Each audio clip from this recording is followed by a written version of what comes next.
نماز میں رفع دین کتنی جگہوں پر ہے؟ ایک دوست نے سوال کیا کہ نماز میں رفع دین کتنی جگہوں پر ہے۔ میرے دوستو، اس میں حضرت عبداللہ بن مسعود رضی اللہ تعالیٰ عنہ کی مشہور روایت ہے۔ حضرت عبداللہ بن مسعود رضی اللہ تعالیٰ عنہ نے صحابہ کو نماز سکھلائی اور فرمایا کہ میں تمہیں نبی محترم صلی اللہ علیہ وسلم کی نماز پڑھ کے دکھاتا ہوں جیسے آپ علیہ الصلوۃ والسلام رفع دین کیا کرتے تھے۔ فرمایا کہ فصلی فلم یرفع یدیہ الا فی اول مرۃ،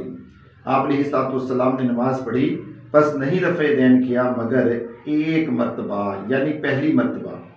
اس حدیث کو امام ترمذی رحمہ اللہ تعالیٰ نے جامع ترمذی جلد 1 صفحہ نمبر 59 پر نقل فرمایا ہے، اور امام ترمذی رحمہ اللہ تعالیٰ اس حدیث کے بارے میں فرماتے ہیں ھذا حدیث حسن، کہ یہ حدیث حسن درجے کی ہے۔